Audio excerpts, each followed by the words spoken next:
So what's up YouTube? I felt like it's been forever since I've said that, but it's probably only been like 3 or 4 days. So I will explain myself real quick on why I've been gone. Simple enough. School. Had to get used to being at a new school. Now we're back at it like a jackrabbit.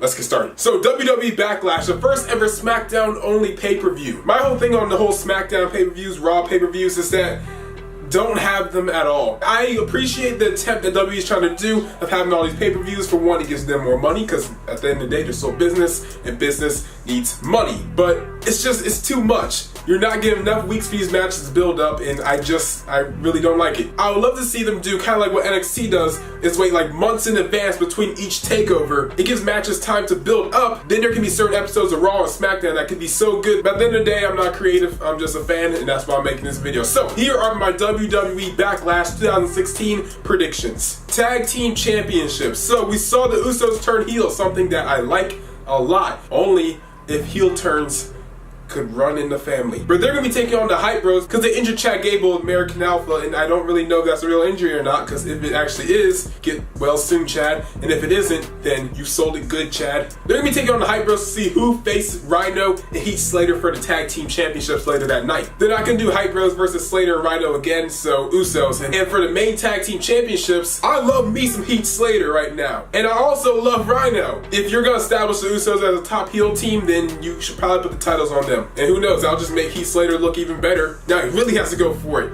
And maybe he does so well that they just sign him to SmackDown anyway. Randy Orton's taking on Bray Wyatt in a one-on-one match that has been built off of like 2 promos, and that's really it. This feud, one just popped up out of nowhere. It just doesn't feel special because this is a match that I've actually wanted to see for like a very long time, just because the 2 styles of the 2 guys are in the ring. But because the build-up has sucked, that it just doesn't feel special. That's gonna be Brock Lesnar and Randy Orton again on the 24th in Chicago. It kind of just makes sense that Randy Orton wins this to make himself look like a legitimate threat for Brock Lesnar, because if you couldn't get through Bray Wyatt, why would he beat Lesnar?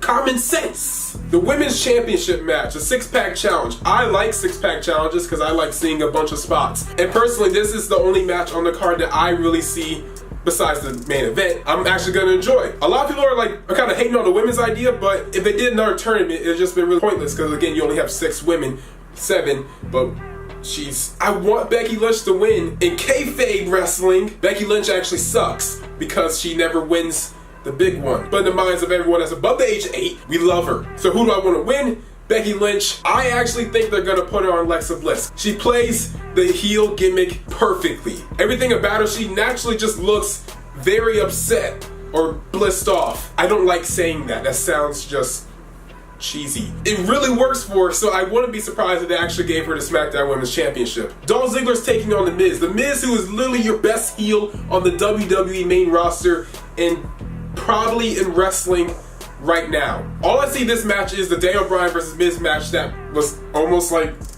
gonna happen, but you know it really isn't. Daniel Bryan, Command C. Dolph Ziggler, Command V. Dolph hasn't won an important match in forever. He's starting to become really stale, and I don't like saying that, but Dolph is gonna lose. The Miz is doing way too well to lose that title. I feel like there should be more matches, but I think this is the last one, the main event.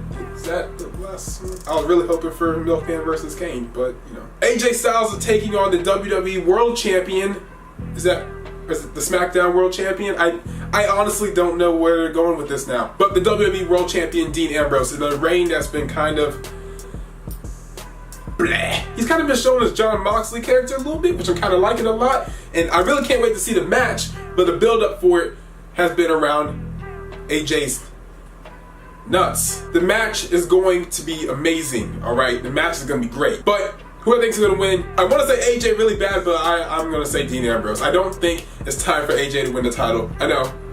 Just let him drop the title, the pay-per-view after Survivor Series. I think that's a good reign for Dean Ambrose. It makes him a legit babyface. It leaves him as a legit person on SmackDown. If he lost the title this fast, it would be just really, really sad. And that's the end of the predictions. That's a very, wow, that pay-per-view is crap. So tell me in the comments below, what do you guys think about Backlash? Because if you ask me, before even watching it, I'm giving it a 4 out of 10. So tell me, who do you guys think is going to win down in the comments below? Thank you guys for watching the video. Hope you really enjoyed it. I promise videos are going to be every day for the next 7 days. I can at least promise 7 days. So, love your faces. Make sure to subscribe. And we out.